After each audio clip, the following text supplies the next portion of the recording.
Hi friends, team India Australia పర్యటనలో భాగంగా November 22 నుండి టెస్ట్ సిరీస్ ప్రారంభం కానుంది. నవంబర్ 22 నుండి సిరీస్ ప్రారంభం మ్యాచ్ జరగనుంది కూడా. అయితే తొలి టెస్ట్ మ్యాచ్కు కెప్టెన్ రోహిత్ శర్మ దూరం కానున్నాడు. నవంబర్ 22 నుండి పెర్త్ వేదికగా జరగనున్న తొలి టెస్ట్ మ్యాచ్లో భారత జట్టు కెప్టెన్ రోహిత్ శర్మ ఆడడం లేదు.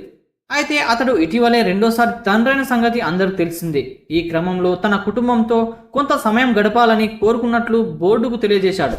దాంతో రోహిత్ శర్మకు బీసీసీఐ విశ్రాంతినిచ్చింది. ఇక రోహిత్ శర్మ దూరం కావడంతో జట్టు vice captain fast bowler Jasprit Bumrah జట్టు బాధ్యతలను చేపట్టనున్నాడు. అయితే డిసెంబర్ 6 నుండి అడినైడ్లో ప్రారంభమయ్యే రెండో మ్యాచ్కి ముందు రోహిత్ శర్మ టీమిండియాలో చేరతాడు. అతడు 2 టెస్టులు ఆడతాడని బీసీసీఐ తెలిపింది. బార్డర్ గవాస్కర్ ట్రోఫీ 2024-25 నవంబర్ 20 నుండి ప్రారంభం కానుంది. అయితే శుక్రవారం నుండి పెర్త్లో తొలి టెస్టు మ్యాచ్ జరగనుంది.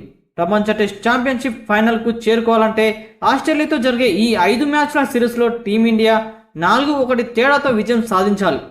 అందుకే బుమ్రా కెప్టెన్సీ పెర్త్లో ఈ టెస్టుకు పెద్ద పరీక్షగా మారనుంది.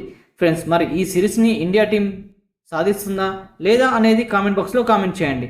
అలానే వీడియో నచ్చితే వీడియోని లైక్ చేసి ఛానల్ని సబ్స్క్రైబ్ చేసుకోవడం మర్చిపోకండి. Thank you friends.